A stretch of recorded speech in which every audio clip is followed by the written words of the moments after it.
Hello everyone, welcome back to On the Fly. Today we're kicking off the first of our 19-part series. We're recapping each nation's international hockey season. So we'll hop into it today, starting with, in my eyes, the team that had the best international hockey season this year, the USA. Now this episode might be featuring a little bit of Freebird and a little bit of gold medal, because frankly, that's what the US did this year at these terms. And we'll kick it off here on Boxing Day. And the World Juniors, where this year's tournament, I think, was, without a shadow of a doubt, the kickstart of what to expect for this U.S. team. And they were, to put it simply, they played exactly like they needed to get to where they needed to be, the gold medal game, to eventually win it. And we start here, a 10-4 win over the Germans. And you think back to this game, and yes, it was a very long time ago, but it was an interesting game where we saw this U.S. team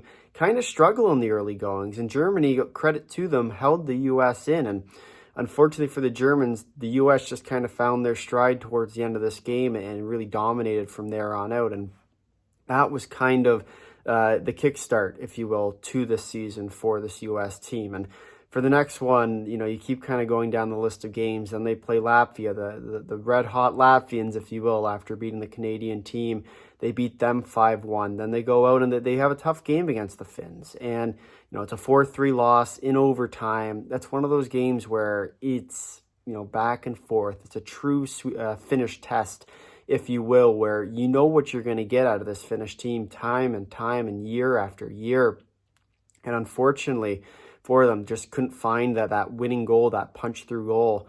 And the Finns, credit to them, played a really good game in this one and just kind of held around long enough to be able to beat the U.S. And very much so could have went either way in this one, but it had set up the table for a very important game for this U.S. team going into the playoffs, of course, having to play Canada on New Year's Eve. And you look at the way the U.S. played this one. Yes, it's a 4-1 victory, but the way that they played took the Canadian crowd out of it from start to finish, and that's exactly what they needed to do. And for this U.S. team, they dominated this game. They dominated this tournament. And this game against the Canadians was a perfect example of that, a 4-1 victory, you know, securing that top spot in Group A, getting to play the Swiss in the first round. And very, very well. I mean, this was the tournament that kicked off the season, and obviously we'll talk about the rest, but this sort of round robin action was a little bit of a test early on. I thought, you know, we talk a lot in these tournaments about the game that matters, but for the U.S., they continuously found ways to continue to push that bar and face adversity early in these tournaments, where eventually, you know, you get to the playoff rounds where you're going to be facing real tough teams. They, having faced the adversity already, it showed throughout the rest of this tournament. So then in the playoffs we'll go, starting here in the quarters, where the U.S. absolutely dominated the Swiss, a 7-2 victory. This game wasn't close from start or finish. And this was almost a masterclass showing, if you will, from the U.S. And then, you know, you go into the semifinals against the Czechs, and the Czechs coming off a win against Canada, another win against Canada. And that's kind of the storyline for the early part of Canada. And we'll have Canada coming next week, as we said, as early part of a 19-part series that we're going to have on this channel. So stay tuned for the rest of the countries, especially if you are waiting in the wings for yours. I know we have a lot of international viewers, so stay tuned. They are coming. But we'll continue here with the U.S. and the Czechs in this semifinal game. I mean, this was a tight checking game through and through. And for the U.S., just continuing to find opportunities was really the separator in this one, where the U.S. got chances, they buried those chances. And unfortunately for the Czechs, just couldn't really kind of counteract that momentum, especially when the U.S. got going. That's kind of when they took over this game. So a 4-1 victory in this one pushed them to the gold medal game against the Finns. And once again, you play the Finns at any of these tournaments, and year after year, you know, it's the same old story with these Finns. It's, you know, they're not as good as they used to be, and yet they continuously find ways to push the momentum. And I mean, you look at what they did in this tournament, not expected to do much. I didn't expect them to do much. You can go watch the prediction video. But, for the Finns, it was a tournament that they continuously showed a lot of courage, a lot of battle, a lot of heart. And for the U.S., they're a team that's going to battle as well, and they're going to have the skill to back it up. And I think that was kind of the main contributor to this one. Obviously, the Stiga gold medal winning goal was the finale of this amazing tournament for this American team. But really, it was a showing throughout this entire tournament of what the U.S. is going to do, not only at this tournament, but for the rest of this international year. So that, obviously, the gold medal winning goal in overtime against the Finns, a 4-3 winner. But also, you look at the way that this team was constructed this year. They had a good team, and now you look to next year where it might get a little bit interesting, whether they bring some guys back, where they start fresh. They have a chance, and they really do have a chance to do the good old-fashioned three-peat. But time, of course, will tell there. So that's your first one. I'll give you the clip because we were in Ottawa for the gold medal winning goal, and we'll see you after the break.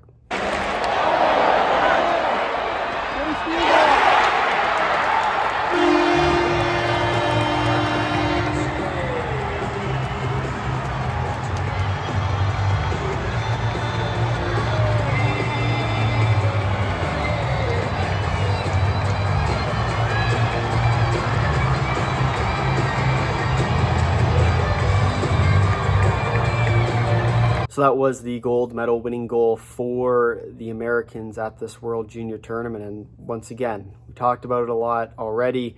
But this really was the kickstart for this international season for this American team. And you'll see it throughout. This was a year that I think the Americans are going to look back on and say, this was a year that we want to try and replicate, exceeding expectations in a lot of tournaments, but also putting forth a real good showing at some of the tournaments where, frankly, they didn't have much expectations coming into. So we'll move it along here now with one gold medal behind us to the women's U18 event. This one wasn't covered on the channels. We'll talk as well with the men's U18s.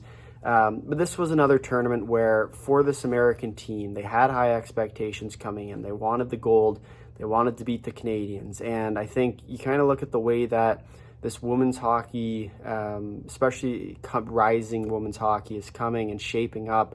You're kind of looking for teams, like the Canadians, like the U.S., like the Swedes, even the Czechs lately as well, to kind of continue building that momentum, especially in this U18s tournament where for the last few years it has been uber competitive, and in many ways a tournament where it's not just those, the Canada-U.S. matchup that we see so often, especially at the Women's Worlds. But we're starting to see other teams kind of make their mark at this tournament. And I think this is one we are going to be covering next year for the 2026 Women's Worlds. But as well, this is a big tournament, especially for this U.S. team. So as far as the games go, they start with the 6-0 victory over Japan, another 3-0 victory to follow over Sweden, 5-0 victory. You'll see a pretty common theme here in terms of the round robin for them. 5-0 win over the Finns to secure the top spot. Then they go into the quarters, a 9-1 victory over Slovakia, followed by a tough semifinal game. And we sort of talked about it, right? The Swedes are a team that have always kind of been sticking around, especially in the last few years.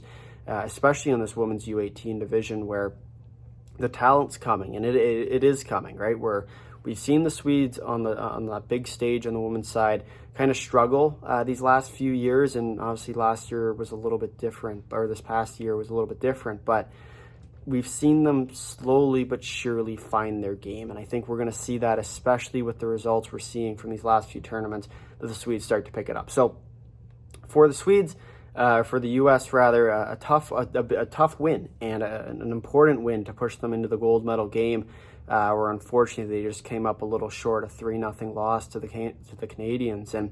But once again, that's another silver medal for them at this tournament, and I think it was a really important one in the grand scheme of things. So for this U.S. team at this tournament, a silver medal in Finland, obviously one that I think they should have their heads high about. They were expected to be in the contention for gold, and I think they certainly played that way. but unfortunately just fell up a little bit short in the end. So for the U.S., this one, a silver medal at the women's U18s. And now we'll move to a non-IIHF event. We covered this one over on Black and Gold Productions page, which is the other company I'm a part of. And so you can check out all of the recap videos. I'll put all the playlist links in the description below. So once you get through this and you listen to me talk for, I'm going to take a guess here and say it's probably 30, 35 minutes, depending on how long and how short I can talk. That's what you can kind of, you can look to see how wrong I was. We did the predictions for, I think, just about all of them. And you can see kind of where it ended up happening. So for the Four Nations, this was a tournament that I think a lot of international hockey fans had their calendars circled for, myself included. And in many ways, this was the kickstart of the tournament year for the men's worlds. And we think about the Olympics coming up. This was the all eyes event to see what were the big teams going to be made out of. Yes, the Czechs weren't included. Yes, the rest of the nations weren't included except from the four. But I think when we look at it, it's kind of a fun little tournament that the NHL put together to let fans get an early taste of what these Olympics are going to be like coming up. Were there tensions? Absolutely. And we saw that in the game against Canada, which we'll get to in a second. But for the U.S. coming into this tournament, they had gold on their mind and they wanted the championship. They wanted to win the Four Nations, set the tone for the Olympics, but also, get that big win over a tough Canadian team who they know they're going to have to go up against at the Olympics. So for the U.S., silver medal, not exactly what they might have wanted, but at the same time, a real good showing at this tournament where they show that they are still the team to beat at these kind of tournaments. So for the U.S., it's good momentum heading into the Olympic year. We'll talk now about the individual game to game.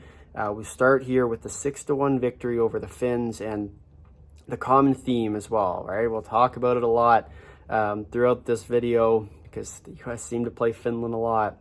The Finns are a team that's going to cause some problems for you. It doesn't matter how good they are on paper. They just play a style, that suffocating style that we're so accustomed to seeing from them, that causes North American teams struggle. And we saw that, especially early in this game against the Finns, where, for the U.S., they couldn't really get much going. And I think for the U.S., the longer they went on, the more they found those spaces, the more the game opened up. And we saw that towards, kind of the end of the second, early in the third, and the game got out of hand from there. And that was, in many ways, the start of this tournament and this run for this U.S. team. And I thought they played really well. And a couple injuries here or there could have been the difference in this tournament. But, they start a real hot way against this Finnish team. And then to the second game. And this was the glory game, if you will, of the tournament for this U.S. team. And we look at it, a 3-1 victory over the Canadians in Montreal. You couldn't have asked for a better performance. You start the game with 3 fights. You give up the first goal, you storm back, you get 2, and you pot the empty netter for the third. And that's the kind of game you need to play if you're this U.S. team. And they did exactly as they needed to secure the win in this. And you look towards the Olympics. And we'll talk about the Olympics a lot for this U.S. team because that's the next step. And I think as much as you lose Four Nations, so what? It's an all-star break, and whatever, Canada still won. But for the U.S., I think they can consider this a real good test for them and one that they can build a lot of momentum on heading into the Olympics. And 3-1 win over Canada set them up to be able to rest some of their players, especially with all the injuries floating around at that time in the tournament. Then all of a sudden, you kind of give a game against the Swedes, and yes, it's a 2-1 loss, but really that game didn't matter at that point. And in many ways, you were content with losing that game because it meant nothing. And you wanted to rest your players. You gave players who not necessarily would have played all that much a little bit more ice time, and that's kind of the result. You get a 2-1 loss against the Swedes. And that set up the finals. There were no quarters, no semis, because there's only 4 teams. So you get the finals. And back in Boston, obviously, so was the Sweden-US game. But, for this Canada game, this was the one that they needed. And they played decent enough, I thought, to win. And it was a back-and-forth game, even into overtime. you think about that Matthews point shot that just couldn't quite find the way to the back of the net. And unfortunately, you leave the best player in the world wide open in the middle of the ice. He's going to score. And that was all it took for Canada to win this one, a 3-2 win in overtime over the U.S. for Canada and, for this U.S. team. And it was a tournament that I think they can be very proud of the way they played. And unfortunately, just didn't quite get the result they wanted. But building a lot of momentum, and it'll carry. And I know, you might look at this and say, well, it should have been gold and it's a failed experiment for this U.S. team. I think in many ways it showed that, the teams like Sweden, the teams like Finland, yes, Finland will probably get a couple players from the Finnish Elite League as well on their Olympic roster. Sweden, I think, will keep the majority of their NHL talent rolling in. I think you're going to see this U.S. team really set the tone early at that kind of tournament, the Olympics, where they're going to be the team to beat. And I think this year's Four Nations team from the U.S. was the best we've seen in a very long time. So don't be surprised to see them to make a mark, to say the least, at this Olympic year's tournament. But that will wrap it up for our Foreign Nations. Silver medal in that tournament for them. Remember, a gold already with 2 silvers. A real hot start for this U.S. team. Going into the little bit more of a break, right? We don't have March, nothing in March, and then into the hot season with April. And we go to the Women's Worlds. And, this is a tournament for the U.S. where they wanted the gold. And expectation coming in was gold. And all you could really point at, anything short of gold, was likely a failure for them. And, you have the emergence of the Czech team on home ice in České Budějovice, Czechia, right? And they all of a sudden became a team that were dangerous at this tournament. And the storylines coming in was, is this going to be the year for the Czechs? And I think in many ways they showed themselves well, but I was really impressed with the way that this American team handled themselves, not only in their game against the Czechs, but throughout this entire tournament. So let's break it down through the games we go. Starting with a 7-1 victory over the Finns in the opening game against a tough Finnish team. And, for this U.S. team, they really found ways to open up that ice. And that's the trick to beating a team like Finland. And, for this U.S. team, it was a real good start to this tournament. And in many ways, a dominant start to this tournament for them. And I thought that's, the kind of game you're going to need to play throughout that kind of tournament if you want to win the gold medal. And sure enough, big win, 7-1 to start the tournament. Then you go into the game against the tough Czechs and a 4-0 win in that one. Czechs were playing a little physical, drawing some penalties, and that kind of tilted the scales, if you will, for this U.S. team. A 4-0 victory in that one, and then set up the game everyone knows and loves. It's Canada, it's USA, but the U.S. took this one, a 2-1 victory. And once again, tight checking game through and through.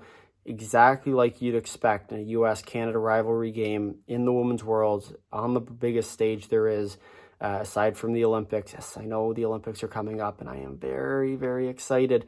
But it is one of the biggest stages, and as much as it's another tournament in April, middle of the PWHL season, it's still on the biggest stage, and these players want to win, especially when it's the Canada-U.S. rivalry. So a 2-1 victory, a real big win for them, setting the tone for not only, riding into the playoffs, but also for their eventual rematch in the gold medal game. A good start in the round robin for this U.S. team, who then closed it out with a 5-0 win over the Swiss. This game wasn't my favorite game from the U.S., but it was good enough, I thought, to win. Which then brings us to the playoffs, and they start against the German team, which was a 3-0 win for the U.S.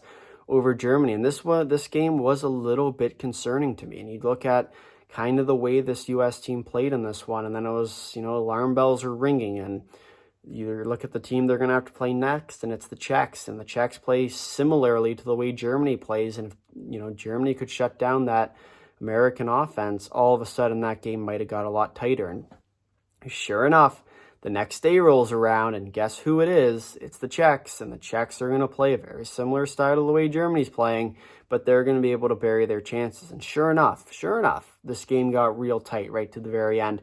A 2-1 victory for the U.S. over Czechia. And I think in many ways, this game kind of set the tone a little bit for this U.S. team, where they realized that they were going to have to bring their best game if they want a chance to win this tournament.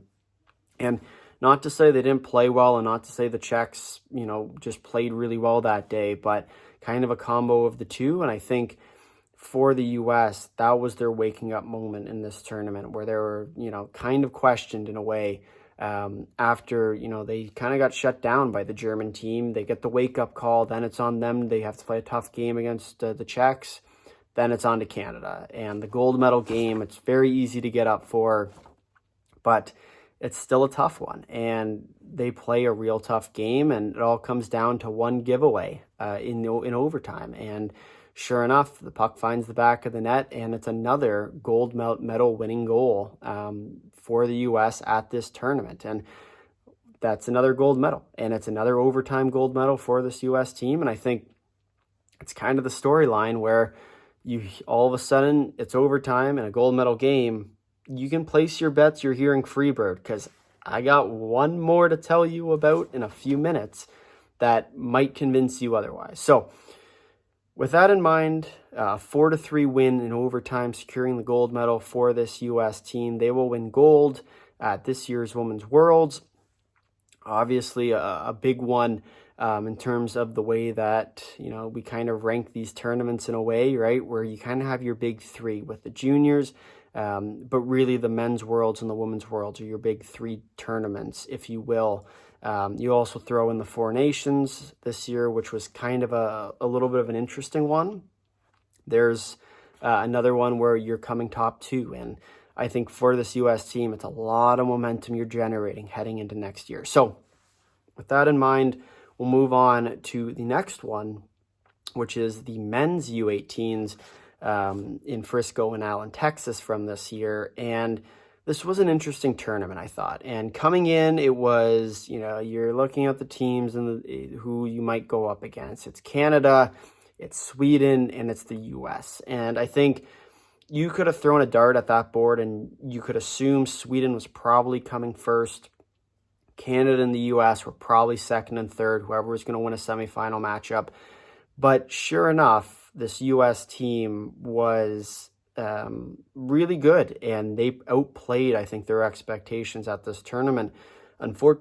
Unfortunately, they just couldn't find the game that mattered, and we'll talk about that in a little bit. But I think when you look at it, we talk a lot in these tournaments about the game that matters, and unfortunately, they won the wrong game against the Swedes. So we'll jump into it here, starting with a 4-2 victory for the U.S. over Czechia. And this game, the way that these games have been playing, it's always a tough one, right? Where for the U.S., for the Czechs, they're going to be a tight game because the Czechs play a very suffocating style. We saw that in the quarters against the Canadians, where they're going to play good defensive hockey and they're going to capitalize on opportunities. And sure enough, in this game as well, that's exactly what happened. So for the U.S., 4-2 victory, a big win over the Czechs in this one, which then moved on to the second game where the U.S.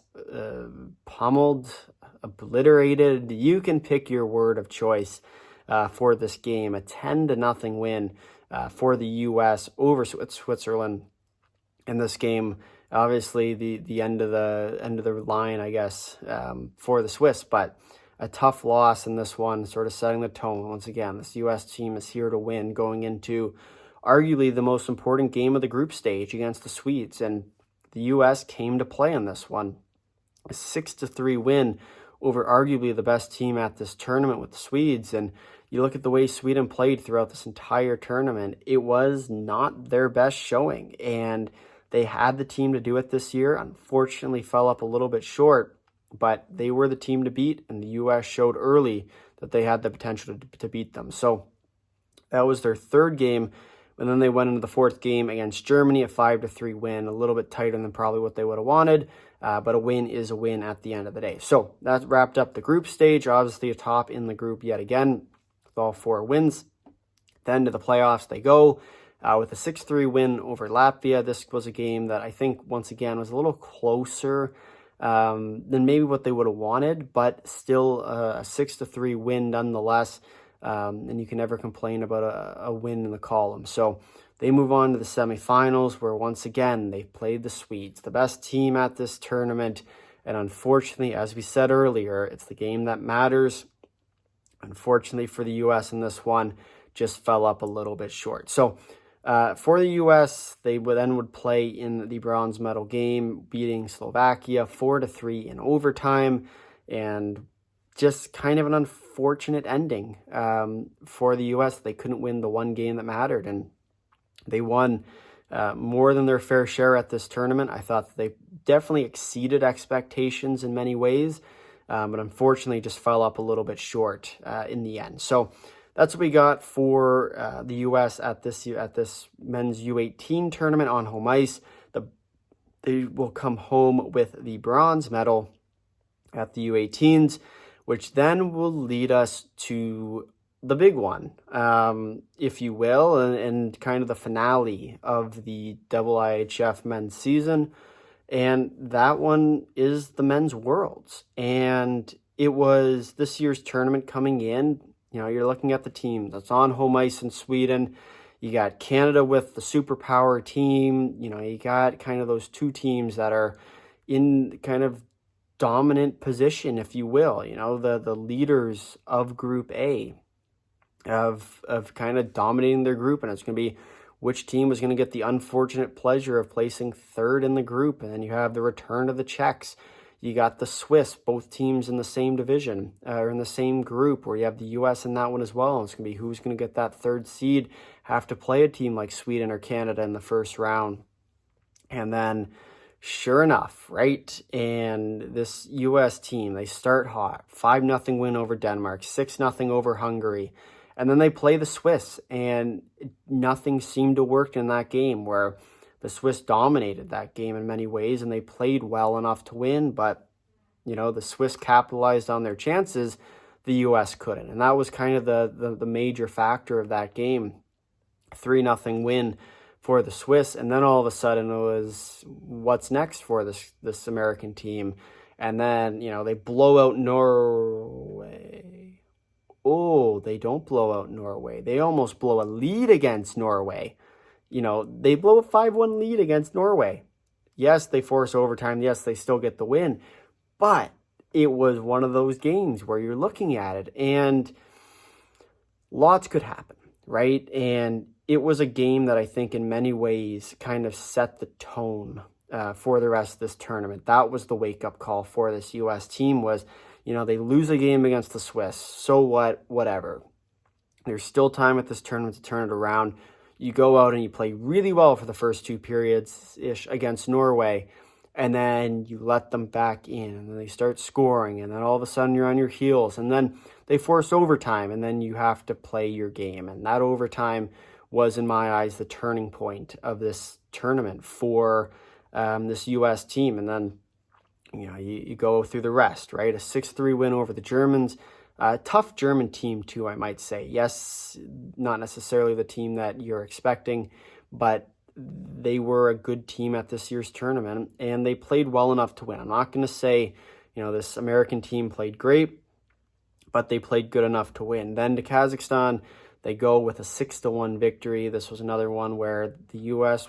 played exactly like they needed to. And then you turn the game over to their last game of the tournament, and arguably their most important game of the tournament, which ended up kind of helping them along the way, where, you know, you get to avoid having to play the Swedes in the first round by the win over the Czechs. And I think that game, you look at it in the grand scheme of things, that win very well could have secured them the gold medal. So a 5-2 victory over the Czechs. Yes, I know we'll talk about it in a few minutes here, where they did end up playing the Swedes anyway, but you get an early, easier first round matchup. It always helps. So 5-2 win, a dominant win, I might say as well. A very impressive win for this American team, and I thought they played well through and through. I'm not going to say that they played great throughout the round robin of this tournament, but I thought they played well enough to win, which then rolled in to the quarterfinals and the playoffs of this tournament, where we start here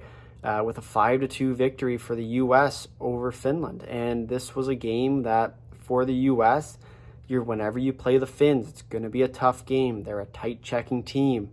You've probably heard it 10 times already in this video, but it bears repeating because that's the way they play. They play suffocating. They play very difficult against North American teams. And for the U.S., they found the gaps, they capitalized on their chances, and that was the difference in this one. A 5-2 victory for them, which then pushed them into the semifinals against, once again, arguably the best team at this tournament in the Swedes. And they outplayed the Swedes, and it was impressive to watch. And that was kind of the turning point as well, with this Swedish team all of a sudden was the team to beat, and now it was the U.S. And I think heading into the gold medal game against the Swiss, it was which team who's been riding hot is going to take it at this tournament. And I thought it really could have went either way. And sure enough, I think I said the Swiss were going to win. I honestly can't remember. But they did make history. The U.S. wins for the first time in however many years, winning this tournament, winning the gold medal in overtime. Take a guess. Guess what song we heard in overtime in a gold medal game? You guessed it. It's another Freebird for you. So the only Freebird we didn't hear in overtime was the Four Nations. So at least Canada got that one. So, when we look at this tournament for this U.S. team, yes, you start a little bit iffy, especially towards the middle part of the round robin, but you pick up your game slowly but surely, build momentum, eventually win the gold medal, taking a very important step in what you want to do and build momentum into an Olympic year where in the two most important tournaments, you win gold in both of them. At least in the IIHF round, Four Nations is kind of a floater one that it's hard to classify just because it's not exactly what you're going to see at these big tournaments. But I thought for this U.S. team, you win gold at the women's, you win gold at the men's. That's exactly where you want to be heading into an Olympic year. We'll see, of course, if they can continue that momentum. But that will bring it to our recap and kind of the closing out, if you will, for this U.S. team at this year's tournament. And I think we look at it, a gold medal at the World Juniors, a gold medal at the Women's World, a gold medal at the Men's World. You look at expectations for all three of them, sky high at the Juniors, sky high at the Women's World. Close enough, I guess, for at the Men's Worlds, defying expectations, I think, more than anything else for them at that Men's World. You look at the Four Nations, probably wanted to win gold at that one, a little bit of a letdown with silver. The U18 women's probably wanted gold, didn't quite get gold. And then the men's U18s probably were looking second or above and ended up in third. So I think you look at this entire year as a whole, there were a few letdowns in some of the minor tournaments.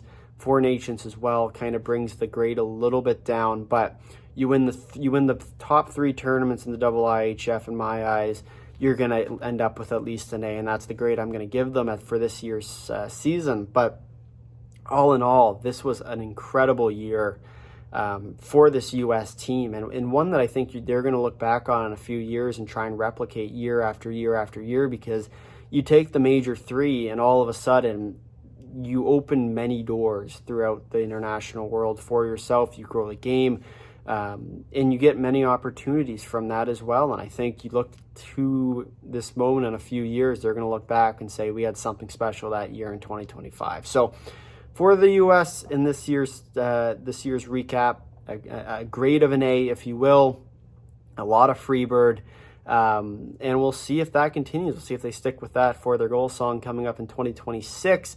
And now let's talk about 2026, because it is coming up fast, and we have tournaments rolling around the corner. They just wrapped up the Junior Summer Showcase, which means that World Junior season is officially on countdown watch. Boxing Day is quickly approaching, and the international season is almost back underway. So coming up, obviously, Boxing Day, you got the World Juniors.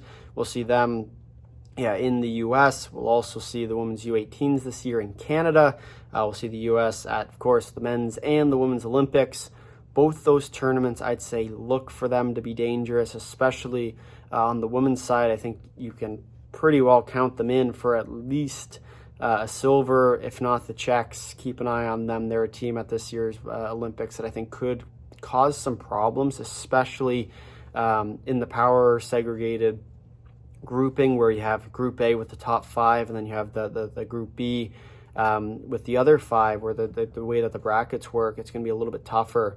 So that could be an interesting way for this U.S. team to see, kind of how that goes, whether or not they can get in the top 2 spots, take 2 of the weaker teams in Group B. Should be interesting. Obviously, the last year of that with the Women's Worlds now going to the non-structured format, where it's 5 teams. 1 plays 4, 2 plays 3, and so on and so forth in each other's division.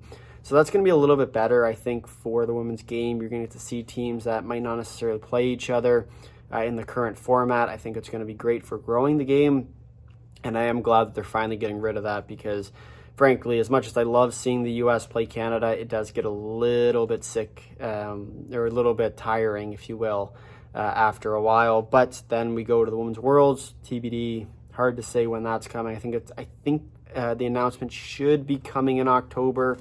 There's been speculation with the PWHL season whether or not they're going to host it in April, if they're going to with the Olympics as well, if they're going to push it, if they're going to cancel it. I'm not really sure what's going to happen with that, but if they do it, there will be coverage on this channel for it. Then to the men's U18s, which will be in Slovakia this year, April 22nd to May 6th. So that is another one. Definitely keep an eye out for. And finally, we conclude the 2026 international season for the U.S. at the Men's Worlds in Switzerland. And so we look at kind of what to expect for this U.S. team. I think you look kind of run down the list. The juniors this year, I don't think they're going to be as good as they were these past 2 years. But I think we said the same thing this year coming in. I still think they're medal contenders. I don't know if they win gold. I think they'll be close, but you look at the star power and, some of the other teams like Sweden, like Canada, the Finns are always a tough out. The Czechs as well have sort of been building something over there. Something to keep an eye on there. Could be interesting at the juniors this year. Women's U18s, I think you can always kind of count that U.S. team in the mix at that tournament. Talked about it already with the Women's Olympics. Gold medal, I think, is the expectation. Anything short of that, I'd consider to be a failure for them. For the men's Olympics, I think you're looking for at least a medal, if not silver or gold. They have the roster to do it. They have the players. It's just about putting forth a full 60-minute effort. If they can do that, I think they'll be just fine. Then to the Women's Worlds, once again, very similar to the Women's Olympics. I'd expect to be gold or bust for them, assuming this tournament does go onwards, whether or not they all of a sudden kind of play it like a college team. Could be something to keep an eye on there. Then to the men's U18s in Slovakia. That one, I think, once again, it's hard to say because it is kind of early for predictions for that tournament. I would say when we look at the Hlinka Gretzky coming up, it'll be a really good showing to see kind of where the teams sit. But I think all in all, keep an eye out for this U.S. team at that tournament as well, because they always seem to have a good roster. But at the end of the day, I think you're going to see Canada, especially this year. You look at their roster, it's going to be a tough team to beat. So should be interesting at the men's U18s, and then to the men's Worlds we go. It'll be a little bit more NHL dependent. Obviously, that's one that right in the middle of the season, it's going to be tough to say whether or not they're going to send a lot of the star players over this year, if they're going to hold back. Obviously, a tournament that I think for Switzerland they're going to want, and we'll see which players head over from there, depending on the NHL season as well, which players get over for the U.S., for Canada, for Sweden, for Finland, for Czechia. Because at the end of the day, these tournaments, especially the men's Worlds, is very much decided on which NHL talent heads overseas to go play. So I think it'll be an interesting one for this American team coming up. Obviously, you wrap up the year with 3 golds, 2 silvers, and a bronze, an A grade at that. It's going to be a tough year to beat, but with a little bit of freebird, anything's possible. If you made it this far in the video, thank you for watching. If you'd like to drop a like, if you're subscribing, tell all your friends down below your thoughts on Team USA. Until next time, see you.